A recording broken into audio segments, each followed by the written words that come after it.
Et salut toi! Il y a pas longtemps en fait je te donnais des conseils pour faire une bonne censure.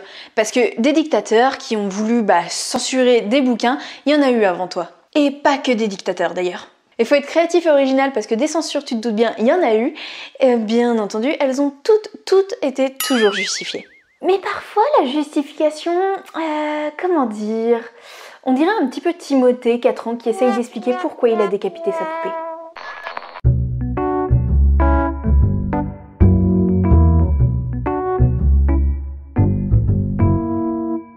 N'aie pas peur d'être celle qui fait des étincelles, étincelles qui...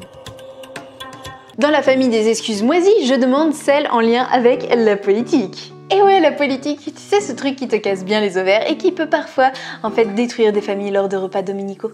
Bon, clairement, il y a certains bouquins, t'es pas vraiment étonné qu'ils soient censurés. Bon, par exemple, 1984 de George Orwell, est-ce que ça t'étonne vraiment de savoir qu'il a été censuré en ex-URSS? Bah non, pas vraiment. La case de l'oncle Tom, ça n'a pas été un franc succès dans le sud des États-Unis. Surtout vu qu'il y a été censuré parfois. Bon, est-ce qu'il faut que je te fasse un dessin où tu comprends pourquoi il y avait plutôt pas intérêt que ce bouquin soit diffusé dans ces états-là?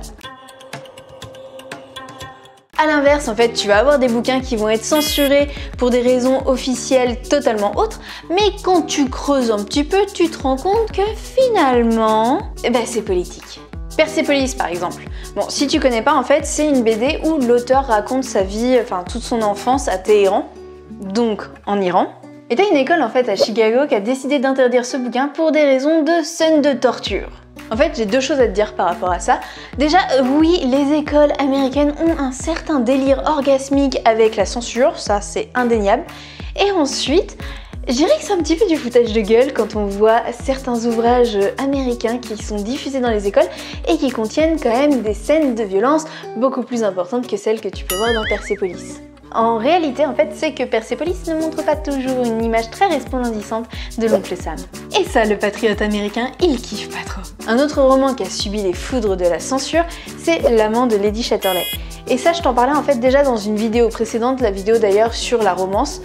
En gros, pour la faire courte, on dit que ce roman a été censuré au Royaume-Uni à sa sortie, tout simplement parce qu'il était jugé comme trop obscène. En gros, il y a du huc. Sauf qu'en réalité, il parle de l'émancipation de la femme en 1928. Et si tu connais un petit peu ton histoire, tu sais que début du 19e, au Royaume-Uni, il y avait les suffragettes qui se battaient pour les droits des femmes. Et les suffragettes, comment dire, elles n'étaient pas vraiment appréciées. Ça leur arrivait potentiellement de prendre cher dans les prisons quand elles étaient arrêtées. Donc un bouquin qui, grosso merdo, leur disait « C'est bien mes grandes, continuez ce que vous faites ». Non. C'était censure directe, toi-même tu sais. Et que serait la censure sans une bonne dose de religion? Laisse-moi te parler du Da Vinci Code qui a été censuré au Liban parce qu'il ne correspondait pas aux valeurs de la religion chrétienne. Comment ça, il est tout pété mon exemple? Ouais, bon, c'est vrai qu'il fallait se douter un petit peu qu'avec le Da Vinci Code, ça allait pas passer. Mais laisse-moi alors me rattraper avec Harry Potter. Quoi? Harry Potter censuré? Aux États-Unis? Ouais, encore aux États-Unis. Plusieurs associations catholiques ont voulu censurer la saga parce que, roulement de tambour, elle faisait l'apologie de l'occultisme et du satanisme. Bon, ça a été sans succès. Alors que depuis 2002, aux Émirats Arabes Unis, en fait, le petit sorcier a bien été banni. Et tu ne peux plus le retrouver dans les écoles. Tu peux quand même l'acheter en librairie, mais pas dans les écoles. Et pourquoi ça? Parce que la magie, c'est pas vraiment compatible avec les idéaux islamiques. Là-bas, ils kiffent pas vraiment tout ce qui est fantasy. Mais la Palme d'Or, elle revient quand même à Sherlock Holmes, qui a été banni en ex-URSS en 1929. Et là, tu commences à réfléchir et te dire, mais pour quelle raison?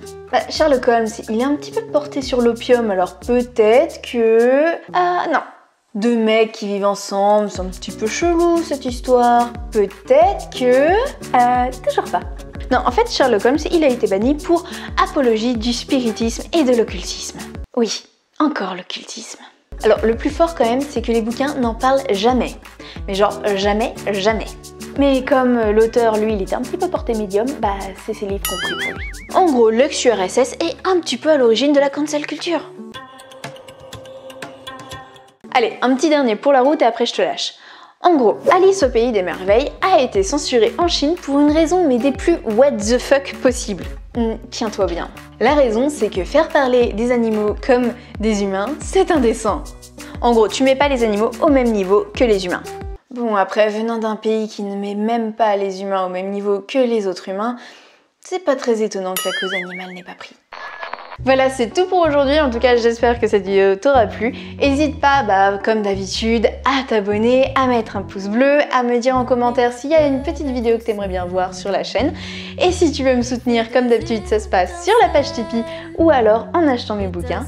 En attendant la semaine prochaine, je t'embrasse fort. C'était Mélanie. Sans elle, tu seras la plus belle. Moi, je roule sans gêne, j'égrène des graines de mon tour du cou. À mon tour de taille, je tourne la tête à tous ceux qui s'en mêlent. Belle